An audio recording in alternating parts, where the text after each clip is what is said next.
Hey students, once again warm welcome to the next video of this chapter. So I hope आप लोगों ने पिछले videos के बारे में देखा रहेगा एंड मैं मान के चलता हूँ आप लोगों ने जिस तरीके से मैंने आपको इमेजिनेशन करके पढ़ने के लिए कहा था उस तरीके से आप लोगों ने सारे टॉपिक्स के बारे में डिस्कशन किया रहेगा। अब आज के लेक्चर में हम कुछ नई चीज़ों के बारे में देखने वाले हैं जिसके अंदर मैं टॉपिक आपके लिए लेके आ रहा हूँ which is exactly numericals, right. अब प्रॉब्लम क्या है ना, हम यहाँ पे अपने 100% एफर्ट्स डाल रहे हैं। मुझे कोई भी वीडियो लेक्चर बनाने में यहाँ पे 2 से 3 दिन का टाइम लग रहा है जिसके अंदर मैं अपने 101% एफर्ट्स में पुटअप कर रहा हूँ। But the problem is that students अपने एफर्ट्स यहाँ पे दे रहे हैं वो हमें समझ में बिल्कुल नहीं आ रहा। सो मैंने क्या सोचा है 3 वीडियो लेक्चर्स हम लोगों ने यूजुअली प्रेजेंटेशन के बेसिस पे थ्योरेटिकल बेसिस पे हम लोगों ने बनाया हुआ है। So let's have one video lecture जिसमें हम लोग न्यूमेरिकल्स के बारे में सॉल्व करेंगे। सो आज का लेक्चर थोड़ा इंटरेस्टिंग होगा। कुछ चीज़ हम लोग न्यूमेरिकल्स के बारे में डिस्कस करने वाले हैं। अब सबसे पहली चीज़ क्या होती है ना, जब आप केमिस्ट्री 1 के बारे में जब आप डिस्कस करते हो स्टूडेंट्स, ये बहुत ज़्यादा इंपॉर्टेंट चीज़ है। सबसे पहले चीज़, आप सेक्शन 1 में केमिस्ट्री सेक्शन 1 में आप थ्योरेटिकल चीज़ तो आराम से करके जाते हो, बट द मेन प्रॉब्लम है हमारी गाड़ी आके अटक जाती है न्यूमेरिकल्स के ऊपर, राइट। सर न्यूमेरिकल सॉल्व कैसे करना होता है ये चीज़ हमें बिल्कुल समझ में नहीं आती। न्यूमेरिकल्स को आइडेंटिफाई कैसे करना होता है ये चीज़ें हम लोग बिल्कुल समझ नहीं पाते। तो आज इस लेक्चर में हम यही चीज़ें समझेंगे, न्यूमेरिकल्स शुरुआत कैसी होती है, न्यूमेरिकल्स के बारे में सॉल्व कैसे करना होता है और इस चीज़ को सिंप्लीफाई करके हम कैसे कैलकुलेशंस किए जा सकते हैं, इस चीज़ के बारे में आज हम इस वीडियो लेक्चर में डिस्कस करने वाले हैं। तो न्यूमेरिकल सॉल्व करने के लिए सबसे इंपॉर्टेंट चीज़ हमारे पास क्या होनी चाहिए, तो स्टूडेंट्स हमारे पास एक फॉर्मूला होना चाहिए, राइट। अब एडिशनल आपको क्या करना होता है, आप थ्योरेटिकल चीज तो कर लेते हो, एडिशनल बस आपको फॉर्मूलेज याद करना है, दैट्स इट। अब फॉर्मूलेज याद हो गए, अब दूसरा स्टेप आता है वहां पे आप इस फॉर्मूले का इंप्लीमेंटेशन कैसे करोगे।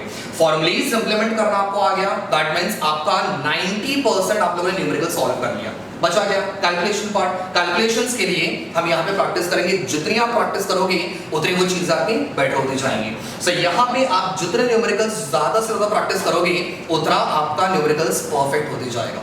तो आज हम क्या करने वाले, एक फॉर्मूला मैंने आपको यहाँ पे दिया हुआ है जिस फॉर्मूले के बेसिस पे हम कुछ न्यूमेरिकल्स यहाँ पे सॉल्व करने वाले। So formula is d is equals to z into n upon a cube into nd, जहां पे हर एक अल्फाबेट्स का एक रिप्रेजेंटेशन है और इस रिप्रेजेंटेशन के बारे में डिस्कस करते हैं। सबसे पहले बात करेंगे आपके d के बारे में। सो d is nothing but density. तो d का मतलब यहां पे हो जाएगा स्टूडेंट्स डेंसिटी। सेकंड हमारे पास यहां पे दिया हुआ है which is z। Now this is really very important, सारे बच्चों को यहां पे ध्यान देना है z का मतलब होता क्या है। अब z की वैल्यूज 3 चीजों के लिए अलग-अलग होती हैं। The first which is simple cube, हमने लास्ट वाले लेक्चर में डिस्कस किया था। सिंपल क्यूब का मतलब होता है SC। सेकंड हमारे पास यहां पे दिया हुआ है BCC। स्टूडेंट्स कुछ याद आ रही है चीजें, BCC का मतलब होता है body centred cubic unit cell. And तीसरा जो मैंने आपको बताया था which was FCC, right.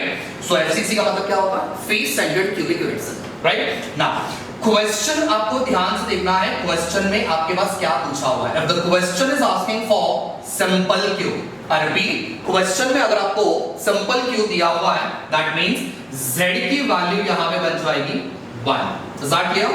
Question में आपको देखना है सिंपल क्यूब अगर आपको दिया रहेगा तो z की वैल्यू आपको यहां पे पुट करनी है 1। बाय चांस अगर क्वेश्चन में आपको बॉडी सेंटर्ड क्यूब या फिर BCC दिया रहेगा तो यहां पे आपका z का वैल्यू बन जाएगा 2, राइट। एंड फाइनली अगर हमारे क्वेश्चन में FCC दिया हुआ है, क्या दिया हुआ है स्टूडेंट्स, FCC, तो यहां पे हमारे पास z का वैल्यू बन जाएगा 4। सो ये बहुत इंपॉर्टेंट चीज है, बहुत सारे बच्चों को समझ में नहीं आता सर z की वैल्यू पुट क्या करनी होती है। तो मैंने क्लियरली बता दिया z की वैल्यू 3 होगी, एक आपका सिंपल क्यूब, एक आपका बॉडी सेंटर्ड क्यूब और एक आपका फेस सेंटर्ड क्यूब। SC दिखाई दिया, z का वैल्यू 1 पुट करना है विदाउट एनी डाउट। किसी चीज के बारे में पूछने की जरूरत नहीं है, सिंपली सर ने बता दिया सिंपल क्यूब z की वैल्यू 1, BCC z की वैल्यू 2, FCC z की value 4। Now coming towards the third one which is A। अब A का मतलब यहाँ पे क्या बन जाएगा स्टूडेंट्स, तो A का मतलब होता है edge length. I repeat, A का मतलब हो जाएगा edge length. Now what is exactly edge length? Question में आपको एज लेंथ की वैल्यू दी जाती है, कभी कभार नहीं दी जाएगी तो आपको A की वैल्यू फाइंड आउट करनी है। अब A का मतलब edge length. Now what is exactly edge length? एक सिंपल सा डायग्राम मैं आपको ड्रॉ करके बता देता हूं। सपोज मान लेते हैं हमने यहाँ पे एक सिंपल क्यूब ड्रॉ किया हुआ है। स्टूडेंट्स यहाँ पे मैं एक सिंपल क्यूब में ड्रॉ कर रहा हूँ, आई होप डायग्राम परफेक्ट बन जाए, ठीक। तो ये बन गया हमारा सिंपल क्यूब। मान लेते हैं, मैंने आपको लास्ट वीडियो लेक्चर में बताया था, टोटल हमारे पास 8 कॉर्नर्स होते हैं, 1 2 3 4 5 6 7 8, अंडरस्टूड। तो हमारे पास यहाँ पे टोटल 8 कॉर्नर्स प्रेजेंट है। मान के चलते हैं मैंने इस वाले कॉर्नर को कंसिडर किया हुआ है और इस वाले कॉर्नर को मैंने कंसिडर किया हुआ है। इस कॉर्नर से लेके इस कॉर्नर तक आप जो डिस्टेंस देख पा रहे हो, this distance is exactly what we call edge edge length. Clear, समझ में आ गया? तो ए की वैल्यू, ए का मतलब होता है एज लेंथ। सबसे इंपॉर्टेंट चीज, एज लेंथ का वैल्यू आपके पास पिकोमीटर के फॉर्म में दिया जाता है। स्टूडेंट्स, कौन से फॉर्म में? पिकोमीटर, ठीक है। पिकोमीटर का सिंबॉलिक फॉर्म होता है पीएम। बाय चांस अगर आपके पास ए का वैल्यू पिकोमीटर के फॉर्म में दिया हुआ है तो सबसे पहला आपका काम होगा, आप उसको मीटर में या फिर आप उसको सेंटीमीटर में कन्वर्ट कर लिया करो according to the conditions, right. So वापस एक बार बता रहा हूं, एज लेंथ की वैल्यू हमारे पास क्वेश्चन में पिकोमीटर में दी जाती है, कभी कभार सेंटीमीटर में भी होता है, कभी कभार मीटर में भी होता है, तो कोई प्रॉब्लम नहीं। बट बाय चांस अगर हमारे पास पिकोमीटर में दिया हुआ है तो सबसे पहले चीज आप ये दिमाग में फिट कर लो, आपको मीटर में या फिर सेंटीमीटर में कन्वर्ट करना होता है। Now how to convert it? Very simple, ज्यादा टेंशन लेने की जरूरत नहीं है। 1 पिकोमीटर को अगर मुझे मीटर में कन्वर्ट करना है तो students just you have to multiply with 10 raise to -12। I repeat, 1 picometre को मीटर में कन्वर्ट करना है 10 रेज़ टू -12, राइट। और वैसे अगर मुझे सेंटीमीटर में कन्वर्ट करना है तो स्टूडेंट्स क्या करना पड़ेगा? 1 पिकोमीटर को अगर मुझे सेंटीमीटर में कन्वर्ट करना है तो just multiply with 10 raise to -10। Clear, समझ में आ गया? तो ये दो कन्वर्जन्स आपको याद करने हैं, right. Now last which is Na। एक और हमारे पास है, m की वैल्यू भी है। तो पहले m के बारे में बात कर ले। m का मतलब बन जाएगा यहाँ पे मॉलिक्यूलर वेट, m का मतलब बन जाएगा यहाँ पे स्टूडेंट्स मॉलिक्यूलर वेट, या फिर आप इसको मॉलिक्यूलर मास बोलोगे तो भी चलेगा। एंड फाइनली मेरे पास लास्ट वन दिया हुआ है which is nothing but your Na। अब बहुत सारे बच्चों को पता होता है Na का मतलब क्या होता है, हम लोगों ने 11th में ऑलरेडी डिस्कस किया हुआ है। सो Na is nothing but your Avogadro's number. Very good students, बहुत बढ़िया जो लोग आंसर दे रहे हैं। Na का मतलब होता है एवोगैड्रोस नंबर, जिसकी value 6.022 into 10 raised to 23 particles. I hope बहुत सारे बच्चों को ये वैल्यू याद रहे। हमने 11th में डिस्कस किया था चैप्टर नंबर 1, राइट। सो Na का वैल्यू फिक्स होता है, कभी चेंज होने वाला नहीं है। 6.022 into 10 raised to 23 particles. So students, कोई भी न्यूमेरिकल सॉल्व करने से पहले आपको ये चीजें एकदम प्रॉपर्ली समझ पानी चाहिए। विदाउट दिस आप ये न्यूमेरिकल सॉल्व नहीं कर पाओगे। तो आज के लेक्चर में क्या करने वाले स्टूडेंट्स, मैं आपको दो क्वेश्चंस आपको सॉल्व करके देने वाला हूं। जाहिर सी बात दोनों क्वेश्चंस आपके डिफरेंट होंगे, बट उसके बाद आपको मैं 5 क्वेश्चंस आज असाइनमेंट प्रोवाइड करने वाला हूं। एंड मेक श्योर आपके 5 असाइनमेंट्स आज के आज कंप्लीट होंगे और फटाफट से इस वीडियो लेक्चर के कमेंट सेक्शन में आप आपके आंसर्स मुझे टाइप करके भेज दोगे, ठीक है। तो वापस एक बार रिवाइज कर लेंगे स्टूडेंट्स। फॉर्मूला क्या दिया है मेरे पास, b is equals to z into m upon a cube into n। ये वाला फॉर्मूला है जहां पे स्टूडेंट्स फटाफट d का मतलब बन जाएगा डेंसिटी, z 3 वैल्यूज हमारे पास है। क्वेश्चन में ध्यान से देखना, सिंपल q z की वैल्यू 1, dcc z की वैल्यू 2, fcc z की वैल्यू 4। तीसरा मेरे पास यहां दिया हुआ है a का मतलब होता है एज लेंथ, जिसका यूनिट आपके पास किसमें दिया रहेगा?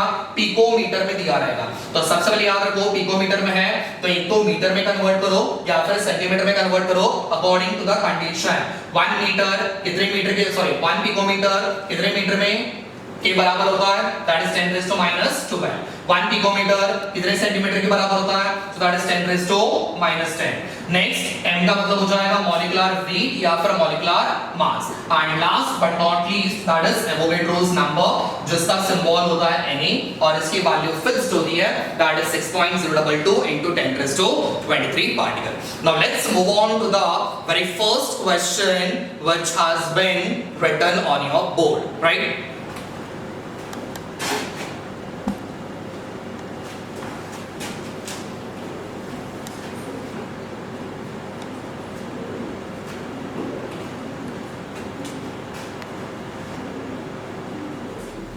Okay students, so here comes the first question जिसे हमें सॉल्व करना है।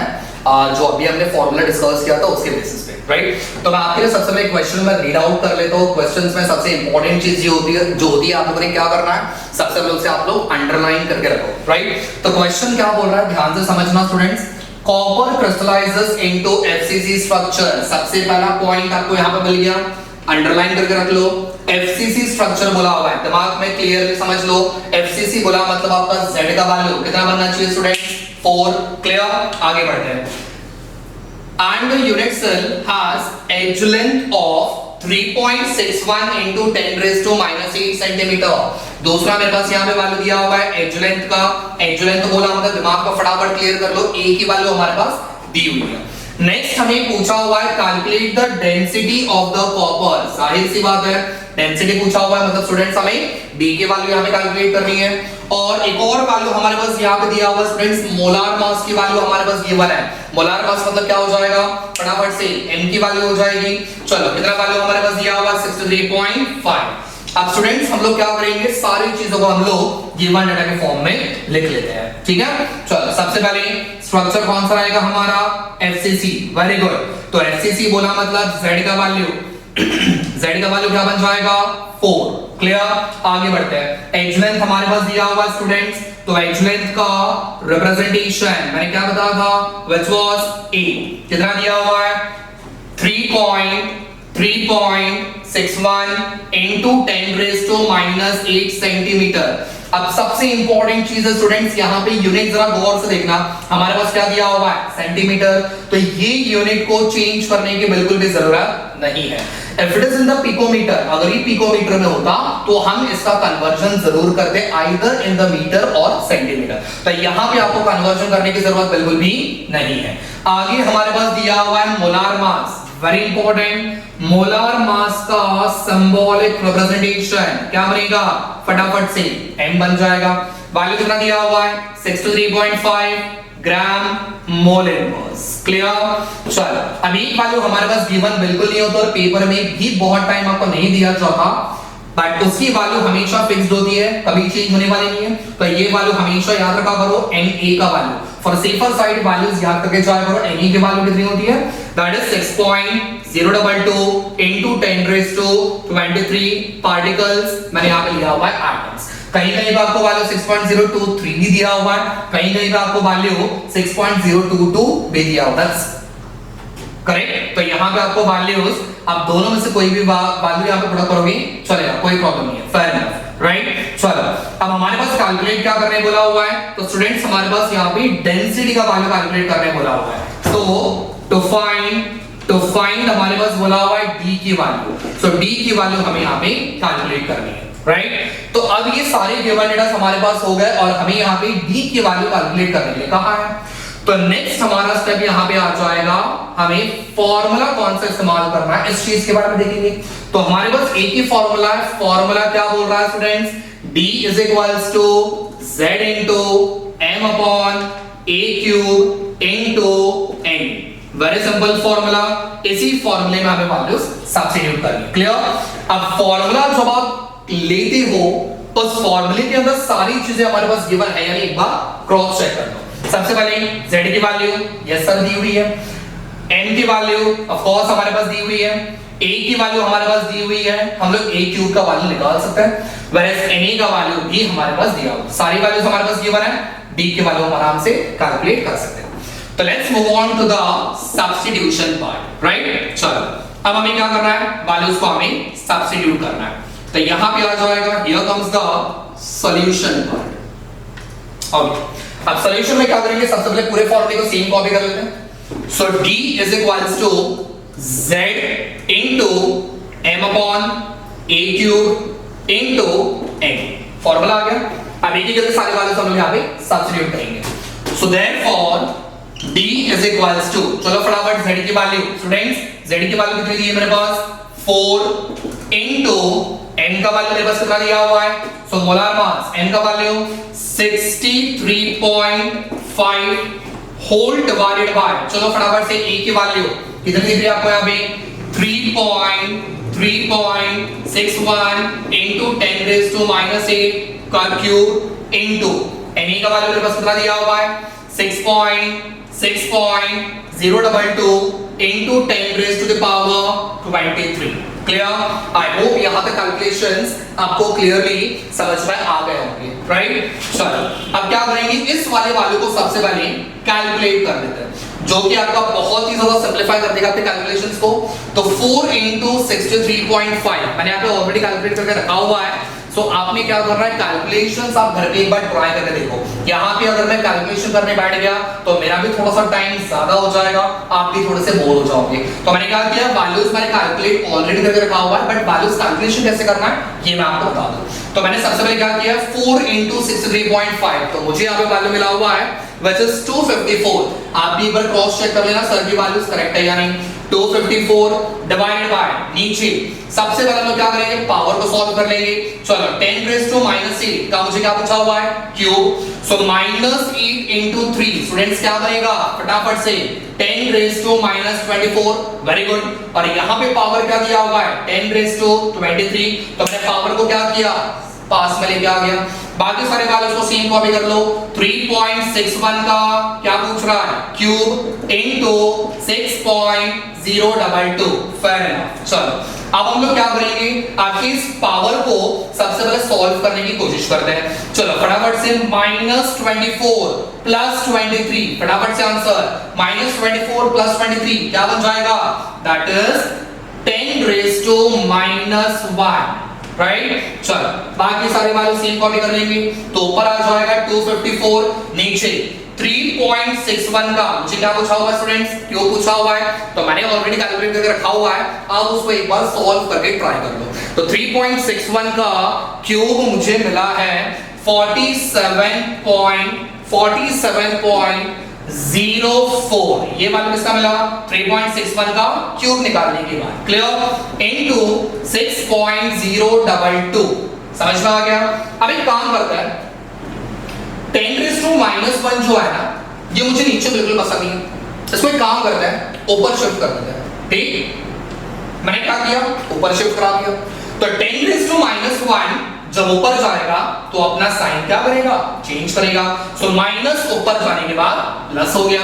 तो मेरे पास वैल्यू बनेगा 254 into 10 raised to 1 divided by 47.04 into 6.022। I hope यहाँ तक कैलकुलेशंस आपके बहुत ही ज्यादा स्मूथली जा रहे हैं। फटाफट से इसका एक स्क्रीनशॉट आप लोग कैप्चर कर लो, बिकॉज थोड़ा सा कैलकुलेशन लंबा है, तो यहाँ पे मैं थोड़ा सा बैठा के आगे का कैलकुलेशन कर रहा हूँ। ठीक, राइट। चलो तो आगे बढ़ते हैं। अब आपकी कैलकुलेशन को थोड़ा सा आगे बढ़ाते हैं। कैलकुलेशन थोड़े लेंथी होता है बट बहुत सिंपल है, ठीक है। आगे अब क्या करते हैं, मुझे 10 raised to 1 है ना, यहाँ से मुझे हटा देना है। तो मैं काम करता हूँ, 10 raised to 1 दिया, ऊपर वैल्यू क्या बेटा 1 है। 1 बोला मतलब 0 कितनी बार आएगा, एक बार दिया हुआ है, प्लस में कि माइनस में, प्लस में है। तो मैं इस वैल्यू को इस तरीके से कुछ चलेगा 2540, मैंने एक वैल्यू एक जीरो इसमें मैंने ऐड कर दिया, होल डिवाइडेड बाय 47.04 into 6.022। अब इस वैल्यू को हम लोग सॉल्व करेंगे बाय यूजिंग लॉग। मैं वापस बोल रहा हूं, मैंने कैलकुलेशन तो ऑलरेडी करके रखा हुआ है, बस कैसे सॉल्व करना है ये मैं आपको बता रहा हूं। कैलकुलेशंस आपने खुद से एक बार सॉल्व करके देखो, ठीक है। वैल्यूज एक बार चेक कर लेना, सर की वैल्यूज बराबर है या नहीं। Okay, so log of 2540 minus नीचे वाले को लॉग अप्लाई करेंगे, log ऑफ 47.04 ब्रैकेट में रखता हूं, इनटू बन जाएगा प्लस log ऑफ 6.022। क्लियर, समझ में आ गया? अब हम लोग एक काम करेंगे, इस ब्रैकेट को मैं ओपन कर देता हूं। सो ब्रैकेट ओपन करने के बाद स्टूडेंट्स प्लस क्या बन जाएगा, प्लस अपना साइन चेंज करेगा, so plus becomes minus. Very good. So log of 2540 minus log of 47.04 plus बन गया minus log of 6.022। Fair enough. Okay, अब हमें क्या करना है, हर एक की log की वैल्यूज हमें फाइंड आउट करनी है। तो चलो कैसे कैलकुलेट करना वो पहले देख लेते हैं। सबसे पहले चेक करना हमारे पास कितने डिजिट्स हैं। So we have 4 digits. Rule क्या बोलता है, नंबर ऑफ डिजिट्स -1। तो 4 - 1 कितना आ गया स्टूडेंट्स, 3 पॉइंट। तो आपके आंसर की शुरुआत होगी 3 पॉइंट से। माइनस यहाँ पे पॉइंट से पहले कितने डिजिट्स है 2, सो 2 minus 1 पॉइंट, माइनस यहाँ पे कितना डिजिट है पॉइंट से पहले 1, सो 1 minus 1 0 पॉइंट। ओके, अब इसकी वैल्यूज चेक कैसे करनी होती है? तो सबसे पहले 25 में 4 का वैल्यू चेक करो। 25 में 4 का वैल्यू मुझे यहाँ पे मिला हुआ है, दैट इज 4048, 4048। आप भी एक बार चेक कर लेना। नेक्स्ट मुझे मिला हुआ है 47 में 0 का 4, 47 में 0 का 4 मुझे वैल्यू यहाँ पे दिखाई दे रहा है 6725, 6725। आगे 60 में 2 का 2 वैल्यू मुझे यहाँ पे मिला हुआ है 7797, 7797। क्लियर? अब ये वैल्यूज आपके पास भी होनी चाहिए, तो एक बार प्रॉपर्ली चेक कर लेना। ठीक, अब इसको माइनस करना है। माइनस करने के बाद हमारे पास वैल्यू मिल रहा है दैट इज 0 पॉइंट, माइनस करने के बाद हमारे पास वैल्यू मिलेगा 0.8966। ये मुझे वैल्यू मिल गया माइनस करने के बाद। अब इसका हमें क्या करना है? एंटी लॉग चेक करना है। आपने लॉग अप्लाई किया तो फाइनल आंसर को हमें क्या अप्लाई करना पड़ेगा? Anti log. अब एंटी लॉग चेक कैसे करोगे? सो 89 में 6 का 6 वैल्यू चेक करो। 89 में 6 का 6, तो मेरे हिसाब से यहाँ पे सॉरी थोड़ा सा मिस्टेक हुआ है, रियली सॉरी फॉर दैट। इसको माइनस करने के बाद आपका वैल्यू मिल रहा है, आपका वैल्यू मिल रहा है that is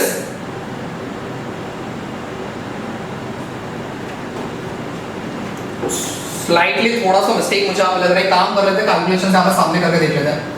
so 3.4048, sorry for the inconvenience, but calculation अगर आप सामने कैलकुलेट करके देख लोगे that will be much more better.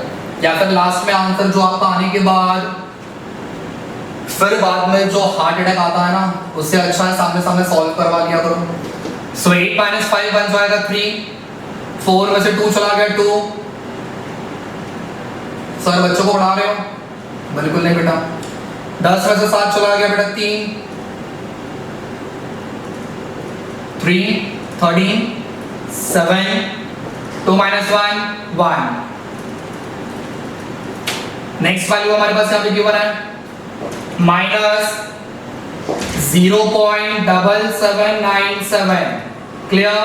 Minus कर रहा है स्टूडेंट्स, चौर मत कर देना। 13 1, 13 में से 7 6, 11 2, 11 में से 9 2 1, 12 में से 7 5 1 0, 16 में से 7 9.0। चलो बहुत बढ़िया, थोड़ा सा कैलकुलेशन में गड़बड़ हो गया था। 0.9526 ये वैल्यू हमारे पास मिल गई। अब इसका हमें क्या चेक करना है स्टूडेंट्स? एंटी लॉग चेक करना है। ठीक है, अब एंटी लॉग चेक कैसे करना है? 95 में 2 का 6 वैल्यू चेक करना है।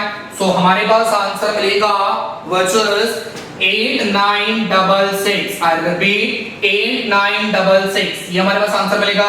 अब जरा चेक करना, पॉइंट से पहले हमारे पास क्या दिया हुआ है? 0। एंटी लॉग में क्या करते हो? +1, तो 0 + 1 क्या बन जाएगा? 1। इसका मतलब एक डिजिट के बाद पॉइंट, तो ये मुझे किसका वैल्यू मिला? डेंसिटी का वैल्यू मिला, और इसका यूनिट बन जाएगा gram centimetre inverse cube. So this is your final answer for the density. Okay, so I hope आपके फर्स्ट वाले न्यूमेरिकल के बारे में सारी चीजें क्लियर हो गए रहेंगी। कुछ भी डाउट्स रहेंगे तो आप आपके कमेंट सेक्शन में मेंशन कर दीजिएगा, हर एक डाउट्स आपके क्लियर हो जाएंगे। Next moving on to the second question. अब सेकंड क्वेश्चन आपके लिए एक बार मैं रीड करवा देता हूं। सेम क्वेश्चन आपका सेम पैटर्न का दिया हुआ है, बस कुछ अलग चीज आपको यहां पे फाइंड आउट करनी है। ठीक, तो देखते हैं क्वेश्चन में क्या दिया हुआ है। An element with molar mass 27 gram mole inverse. Student सबसे पहली चीज हमारे पास क्या दिया हुआ है? हमारे पास दिया हुआ है मोलार मास। बहुत बढ़िया, सिंपल चीज है। मोलार मास का वैल्यू मेरे पास कितना दिया हुआ है students? 27 gram mole inverse. Second हमारे पास दिया हुआ है forms a cubic unit cell. ठीक है। अब कौन सा क्यूबिक यूनिट सेल बन रहा है वो हमें बिल्कुल पता नहीं है, तो यहाँ पे z की वैल्यू हमें बिल्कुल भी पता नहीं है। अगर यहाँ पे दिया होता सिंपल क्यूब तो z की वैल्यू मैं बता सकता था 1, अगर यहाँ पे दिया रहता BCC तो मैं z की वैल्यू 2 बता सकता था, अगर मुझे यहाँ पे दिया हुआ FCC तो मैं z की वैल्यू 4 बता सकता था। बट चीजें मुझे क्लियरली पता नहीं कि कौन सा क्यूबिक यूनिट सेल है, तो z की वैल्यू हम यहाँ पे बता नहीं सकते। क्लियर, आगे बढ़ते हैं। क्वेश्चन में दिया हुआ है with a edge length of 405 picometre, again very important, हमारे पास दिया हुआ है एज लेंथ की वैल्यू मेरे पास कितनी दी है 405 पिकोमीटर। स्टूडेंट्स ध्यान से देखना, इस बार यूनिट क्या दिया हुआ है पिकोमीटर को हम किस में कन्वर्ट करेंगे, सेंटीमीटर में कन्वर्ट करेंगे, ठीक है। चलो आगे बढ़ेंगे आपका डेंसिटी के ऊपर। डेंसिटी की वैल्यू मेरे पास दी हुई है 2.7 gram centimetre inverse cube, right. तो मेरे पास यहाँ पे डेंसिटी की वैल्यू भी मिल गई। अब क्वेश्चन क्या पूछ रहा है स्टूडेंट्स, बहुत ही ट्रिकी सवाल पूछा हुआ है, what is the type of cubic unit cell, मतलब आपका यूनिट सेल कौन सी टाइप का है, whether it is a simple cube, whether it is a BCC या फिर आपका FCC। तो ये चीज मुझे कैसे पता चलेगा कौन से टाइप का है, तो यहाँ पे जाहिर सी बात है आपको Z की वैल्यू फाइंड आउट करनी है, ठीक। तो Z की वैल्यू मुझे जो मिलेगी 1 मिला तो मैं बता सकता हूँ सिंपल क्यूब है, अगर मुझे Z की वैल्यू 2 मिल गई तो यहाँ पे मैं बता सकता हूँ BCC है, और अगर मुझे यहाँ पे Z की वैल्यू 4 मिली तो ये बन जाएगा आपका FCC। क्लियर, तो एक चीज दिमाग में याद रखना, सारी वैल्यूज हमारे पास गिवन है, बस आपको Z की वैल्यू फाइंड आउट करनी है, ठीक। चलो तो सबसे पहले गिवन डेटा हम लोग यहाँ पे फाइंड आउट कर लेंगे क्वेश्चन में से, राइट। ओके, एक एक करके लिखते जाओ गिवन। ओके, सो स्टूडेंट्स हमारे पास मोलार मास की वैल्यू दी हुई है 27 ग्राम मोल इनवर्स, राइट। आगे बढ़ते हैं, हमारे पास क्वेश्चन में दिया हुआ है एज लेंथ। स्टूडेंट ध्यान से समझना, हमारे पास एज लेंथ की वैल्यू दी हुई है, फटाफट से एज लेंथ का मैंने सिंबल क्या बताया था, सो एज लेंथ इसका मतलब बनेगा A। क्लियर, चलो A की वैल्यू मेरे पास क्या दी हुई है 405 पिकोमीटर। क्लियर, चलो सबसे पहले चीज पिकोमीटर को हमें कन्वर्ट करना पड़ेगा आइदर इन द मीटर और सेंटीमीटर, बट सर कन्वर्जन करें किसमें, मीटर में कि सेंटीमीटर में। तो ध्यान से देखना है, यहाँ पे हमारे पास डेंसिटी की वैल्यू किसमें दी हुई है, सेंटीमीटर में दी हुई है, तो जाहिर सी बात है पिकोमीटर को आप कन्वर्ट किसमें करोगे, सेंटीमीटर में करोगे। अगर यहाँ पे मीटर दिया रहता तो आप इसको मीटर में कन्वर्ट करते। क्लियर, तो मेरी वैल्यू बन जाएगी 405 into 10 raised to minus 10 centimetre. शुरुआत के इसमें मैंने आपको बताया था, तो 405 into 10 raised to minus 10 centimetre. मैं स्लाइडली थोड़ा सा मैं चेंजेस कर रहा हूं, ध्यान से समझना, मैं 2 पॉइंट पीछे की तरफ जा रहा हूं, अंडरस्टूड। मैंने 2 पॉइंट्स पीछे शिफ्ट किए तो मेरा वैल्यू बनेगा 4.05 into 10 रेज़ टू, मैं कितनी बार पीछे गया, 2 बार पीछे चला गया, तो मेरे पास वैल्यू बनेगा -8 सेंटीमीटर। क्लियर, तो अगर आपको एज लेंथ की वैल्यू पूछी तो अब ये वाली वैल्यू पुट अप करनी है 4.05 into 10 raise to -8 centimetre. Next आगे बढ़ेंगे, डेंसिटी का वैल्यू मेरे पास यहाँ पे दिया हुआ है, डेंसिटी इस बार हमारे पास गिवन है, पिछले न्यूमेरिकल में डेंसिटी कैलकुलेट किया था, right. So density D is equals to कितना दिया हुआ है 2.7 gram centimetre inverse cube, right. चलो एक वैल्यू हमारे पास गिवन तो है नहीं, बट हमारे पास वो वैल्यू पता है, कौन सी वैल्यू, वेरी करेक्ट, Ne की value that is Avogadro's number. कितनी वैल्यू होती है 6.022 into 10 raised to 23 पार्टिकल्स, यहां पे मैंने लिखा हुआ है आयतन। क्लियर, अब हमें फाइंड क्या करना है स्टूडेंट, क्वेश्चन में क्या बोला हुआ है, what is the type of cubic unit cell, जिसका मतलब हमें यहां पे कैलकुलेट करना पड़ेगा Z की वैल्यू, राइट। चलो आगे बढ़ते हैं, नेक्स्ट स्टेप क्या हो जाएगा, we have to substitute a formula. तो फार्मूला E के मैं आपको बताया था, फार्मूला कौन सा बनेगा, D is equals to Z into M upon A cube into NA। अब ऐसी फॉर्मूले का इस्तेमाल करके आप क्या करोगे, Z की वैल्यू कैलकुलेट करोगे, राइट। चलो अब इसमें कैलकुलेशन जो फाइंड क्या करना है, Z की वैल्यू फाइंड करनी है, तो आपके फॉर्मूले को थोड़ा सा रीअरेंज कर लेते हैं। तो Z is equals to क्या बन जाएगा स्टूडेंट्स, नीचे वाले टर्म्स ऊपर मल्टीप्लाई हो जाएंगे, ऊपर वाले टर्म्स नीचे डिवाइड हो जाएंगे, तो मेरा फॉर्मूला बनेगा D into a cube into na divided by n. So far समझ में आ गया? अब हमें सिर्फ क्या करना है, वैल्यूज यहाँ पे सब्स्टिट्यूट करनी है. So therefore z is equals to d का वैल्यू क्या दिया हुआ है, so d is equals to 2.7 into a का वैल्यू हमारे पास क्या दिया हुआ है 4.05 into 10 raised to minus 8 और a का मुझे क्या चाहिए, क्यूब चाहिए, into na का वैल्यू मेरे पास यहाँ पे दिया हुआ है that is 6.022 into 10 raised to 23 clear divided by m का वैल्यू मेरे पास यहाँ पे दिया हुआ है मोलार मास, m का वैल्यू दिया हुआ है 27. अब सबसे पहले मैंने आपको बताया था न्यूमेरिकल सॉल्व करते समय दिक्कत कहाँ पे आती है, तो स्टूडेंट्स आपको पावर सॉल्व करने में प्रॉब्लम आएगा. तो सबसे पहले क्या कर दो, रास्ते के कांटे को निकाल दो. तो पावर को पहले सॉल्व कर लेते हैं. -8 का क्यूब पूछा हुआ स्टूडेंट्स, अब भी हमने सॉल्व किया था. -8 into 3 कितना हो जाएगा, सो into 10 raised to -24 क्लियर. और यहाँ की वैल्यू सेम कॉपी कर लो 10 raised to 23. तो पावर को पास में लेके आ जाओ क्लियर. बाकी वाली वैल्यूज पूरे सेम कॉपी कर लेंगे. 2.7 into 4.05 का cube into 6.022 whole divided by 27. I hope यहाँ तक कैलकुलेशन समझ में आ गया. अब इसके आगे क्या करेंगे, आपके सबसे पहले इस पावर को सॉल्व कर लेते हैं, ठीक है. तो 10 raised to -24 और 10 raised to 23 ध्यान से समझना. -24 प्लस 23 स्टूडेंट्स क्या बनेगा, 24 में से 23 चला गया, क्या आएगा 10 raised to 1. पावर का साइन क्या दिया हुआ है, बड़े वाले नंबर का साइन क्या दिया हुआ है माइनस, तो यहाँ पे आ गया 10 raised to -1. बाकी का पूरा वैल्यू सेम जाएगा. 2.7 into 4.05 का क्यूब. मैं वापस बता रहा हूं, आप लोगों ने कैलकुलेशन एक बार ध्यान से कर लो. मैंने यहाँ पे वैल्यूज ऑलरेडी कैलकुलेट की हुई है, तो मैं डायरेक्टली वैल्यूज यहाँ पे पुट कर रहा हूं. 4.05 का क्यूब अगर आप ध्यान से देखोगे तो इसका वैल्यू मिलेगा 66.430 into 6.022 whole divided by 27. Clear, समझ में आ गया. आगे बढ़ते हैं. 2.7 दिया हुआ है, एक काम कर लेते हैं, पॉइंट को शिफ्ट कर देते हैं. मैंने पॉइंट को एक बार आगे शिफ्ट किया 2.7. मैंने पॉइंट को एक बार आगे की तरफ शिफ्ट किया हुआ है, तो मेरे पास वैल्यू बन जाएगा 27 into 66.430 into 6.022 into मैंने एक पॉइंट आगे शिफ्ट किया तो -1 बन जाएगा -2 क्लियर डिवाइडेड बाय 27. अब कुछ कैंसिलेशन यहां पे हो रहा है, तो यस सर 27 आपका कैंसिल हो गया. बाकी बची हुए पूरी वैल्यू आज सेम कॉपी कर लेंगे. तो मेरे पास वैल्यू आएगा 66.430 into 6.022 into 10 raised to -2. अब इस चीज को सॉल्व करेंगे बाय अप्लाइंग लॉ. तो मैं ये साइड वाला पोजीशन में मिटा रहा हूं, आप लोगों ने फटाफट से क्या करना है, एक स्क्रीनशॉट ले लो, ठीक है.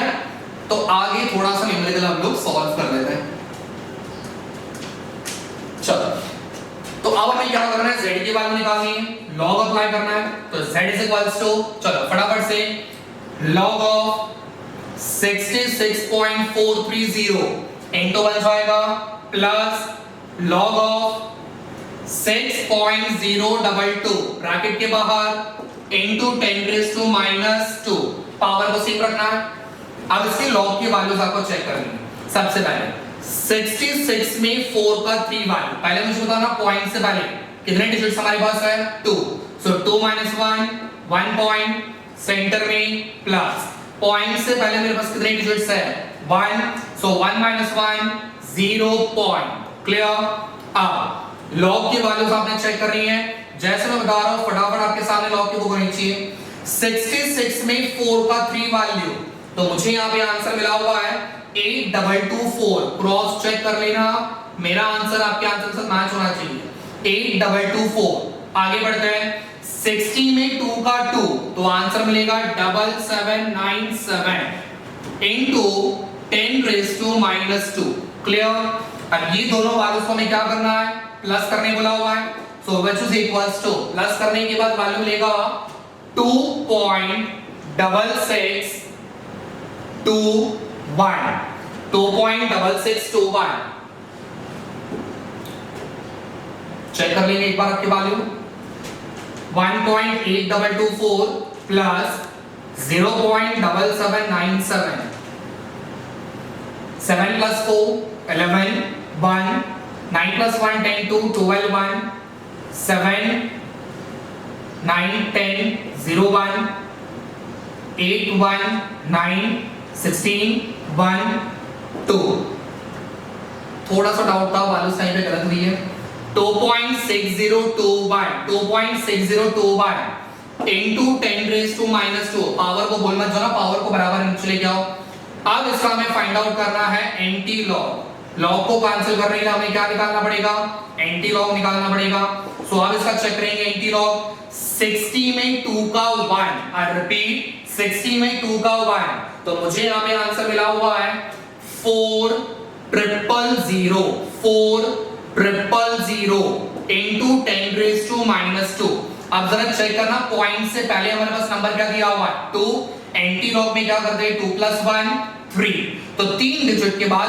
पॉइंट आएगा तो मेरे पास आंसर बनेगा 400 into 10 raised to minus 2 अब एक काम करते हैं पावर को हम लोग शिफ्ट कर देंगे माइनस बोला हुआ है मतलब आप लेफ्ट की तरफ शिफ्ट करोगे कितनी बार जाना है 2 बार जाना है तो पॉइंट के बाद 2 बार पीछे जाओ सो 1 और यहां पे आ जाएगा 2 तो मेरे पास वैल्यू बनेगा 4 किसकी वैल्यू मिली स्टूडेंट्स z की वैल्यू मिल गई अब z की वैल्यू 4 आ गई इसका मतलब मुझे बताना ये वाला क्यूबिक यूनिट सेल कौन से टाइप का होगा so this cubic unit cell is of face centered cubic unit cell which is FCC clear तो Z की वैल्यू हमारे पास 4 आने की वजह से ये कौन सा क्यूबिक यूनिट सेल रहेगा that is face centred cubic unit cell in short FCC so I hope ये आपको न्यूमेरिकल समझ में आया ओके स्टूडेंट्स तो हम लोगों ने 2 न्यूमेरिकल सॉल्व कर लिए आई होप आप लोगों को दोनों न्यूमेरिकल समझ में आ गए रहेंगे एंड दूसरी इंपॉर्टेंट चीज यहाँ पे हमने जो 2 न्यूमेरिकल सॉल्व किए दोनों डिफरेंट टाइप्स के थे अब इसी न्यूमेरिकल्स के बेसिस पे हमें कुछ क्वेश्चंस यहाँ पे सॉल्व करना है जो आप लोग यहाँ पे स्क्रीन पे देख पा रहे हो जो फ्लैश हो रहा है तो ये क्वेश्चंस आप लोगों ने सॉल्व करना है एज एन असाइनमेंट और ये क्वेश्चन सॉल्व होने के बाद आप लोगों ने मुझे कमेंट सेक्शन में उसके आंसर्स लिख के बताओगे सो मैं आपको 1 दिन का टाइम दे रहा हूँ आप क्वेश्चन सॉल्व करो ट्राई करो अगर आपको नहीं आ रहा तो आप पर्सनल नंबर पे आप मुझे व्हाट्सएप करके आप मैसेज कर सकते हो कि सर ये क्वेश्चन हमें समझ में नहीं आ रहे thank you so much stay tune for the next video thank you